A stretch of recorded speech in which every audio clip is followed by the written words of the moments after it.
Joey here. I've still got something like six backing tracks circulating around with musician friends, mainly from Melbourne. So waiting for some of that stuff to come back. Plus I've got another acoustic blues song I'm working on for my acoustic blues series. Now, when I add the last video I put up, which was the Neil Young song Harvest Moon, that's eight projects. 3 of those 8 are acoustic guitar songs, and this is the incredible thing. All three out of 8, are using drop D tuning. Now that's incredible because I'm the sort of person who generally shuns alternative tunings. I try and steer clear of them. So to have this acoustic guitar tuned with drop D tuning for 3 songs in a row, that's quite incredible. So incredible, I thought, that deserves a video. So I thought, let's look at the 3 songs that I'm doing. Of course, one was Harvest Moon that we just did. Interesting thing about that one, had been playing that song with my local acoustic guitar ensemble for a couple of years, maybe, something like that. And it never occurred to me that you'd do it in drop D tuning. And I guess when you've got a lot of musicians involved, it's not necessary. But I just thought I'd do a quick, double check of what I was doing. And as always, James, the channel's called James, and he does a lot of songs from the 70s. He's done hundreds of songs, mainly playthroughs, sometimes lessons, but you'd call them just playthroughs. And he did in drop D tuning. I thought, that's interesting. I wasn't aware of that. So I sort of took note of that. And then, as it happens, Neil Young was doing a live version. It came up on my feed straight after that James video. I thought I'll just have a look at that, quick look at that. And sure enough, it was Neil Young just accompanying himself on an acoustic, and just using his fingers and just doing.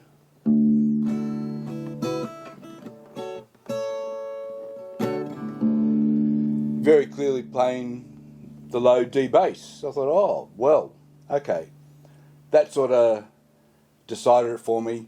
Yes, let's use drop D tuning. I still say it's. I won't give a lesson because as a zillion people have done a lesson on Harvest Moon, but I'll just talk and maybe display a few little quirks about the song from my perspective. I still think it's optional whether you do in drop D tuning, especially if you're playing with other musicians, and it sort of makes a lot more sense if you're playing on your own to use the drop D tuning because you get that nice low D bass. But the interesting thing is that there are only 2 occasions where you are going to make use of that low D bass. Yeah, it is for this the well-known bit of the song. So you use the D bass to kick it off there, and again, and then when you do the you go this D. So I use the drop D, the low D bass in that bit as well.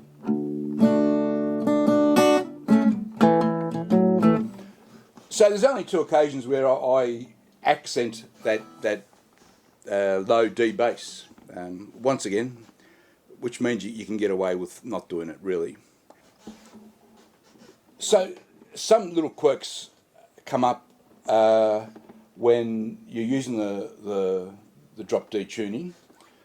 When you go to do that E-7, you have to remember. When you go the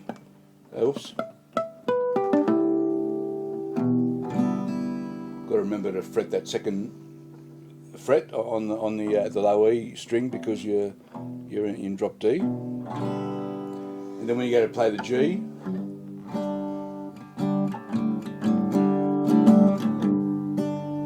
got to go up to the 5th fret, and James showed this nice G chord, which is basically a G5. There's only 1s and 5s, and he quite rightly says you can also add the E note as the 6th of the chord. You can add that, and then the other thing to watch out for is when you go to the chorus and you're doing those 4 bars of sort of A7 sus4 and A7.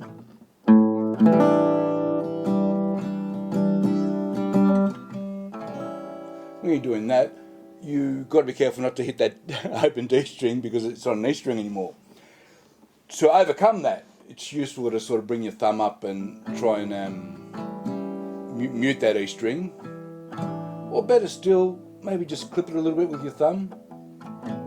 So if you want, you can introduce the E bass, at least for insurance purposes, in case you hit it.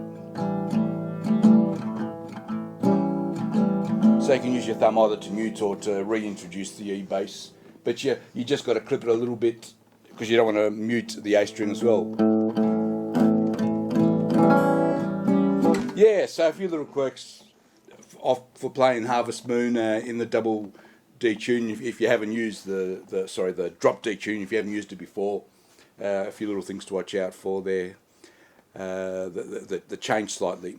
Now that's Harvest Moon. The second song that used drop D, and this is all coincidental that these 3 songs in a row had drop D. It's certainly coincidental because I wasn't going to play Harvest Moon in drop D tune. I only did it when I saw James's video and also then saw Neil Young using it live. So the next song, incredibly, so pure coincidence, the next song in this acoustic blues book that I'm using, I'm up to the 4th song. It's called Home Hooch in drop D tuning. And it's a nice little one as well. It's basically using almost doing power chords on the acoustic guitar. This one, so it's a nice one to do. So you got that sounds fantastic, eh?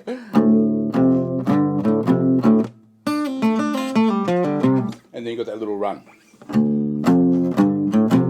Yeah. So I haven't learnt that yet, so I'll have a look through that. That'll be my next acoustic blues song called Home Hooch, something to watch out for. Now the 3rd song is another Neil Young song, so unsurprising that 2 of the drop D songs will be Neil Young songs. Let me put it up. It's called, this is just my arrangement of the intro, so it's not, I don't think it's how Neil Young does it. There's a bit of Neil Young's in there, but I'll explain how I got to this intro. Let me put it up. While this one is double drop D tuning, so I've got to tune the E string down. Let me quickly do that, and we'll have a look at this intro. Okay, back again. So you had a quick look at my Captain Kennedy intro. Now, how did it come to me doing up this little intro, which I'll show as I do a playthrough again. So an old school friend of ours said to Will that he wanted to record a song, and Will asked me, can you do a backing track for this? And I'm embarrassed to say that I never heard of this Neil Young song, which is surprising because it's from 1980 and the album's called Hawks and Doves. So it's an album I'd heard of, but it's an album I've actually never listened to.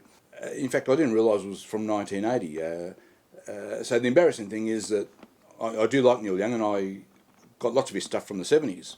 So it surprises me that I've never come across this song that done in 1980. But anyway, I had to listen to it and said to Will, let's do it. It's a nice song. At the same time, I ran across another guy on YouTube called Guitars for Veterans. So he's obviously a veteran who does guitar lessons and playthroughs of songs for, mainly for other veterans. But he sings this song and did a very nice arrangement. I liked it a lot, and I said, I'd like to do this bloke's arrangement. And he was doing it. He was doing it in double drop D tuning, but he was doing it in the open position. So it was in the key of D, the way he was doing it. And I said that to Will, and Will mentioned, oh, Jared would like to sing it in E. So that meant me using the capo on the second fret, so that's fine. And then somewhere along the line, I just had another quick look at Neil Young playing it, but live, and noticed, oh, he's got this nice intro. So then I thought, okay, well, I did like the other guy's arrangement. I wanted to use that same arrangement because it was fairly simple to follow. But I did want to do a little intro. So what I did was sort of pinch a little bit of Neil Young's bits from that concert, pinch a bit of this guy's little twiddly bits that he'd shown on his arrangement, and created this intro. So now I'm still sort of trying to get it fluent. I've only sort of written it up the last few days, and I'm confident once I can play it fluently that it will sound quite good. So you're seeing this with me still actually learning it, but I thought I'd explain how I got to this point. I'll put you'll be able to follow the tabs as I play it. Let's have a go at this, shall we? All right, my intro to Captain Kennedy.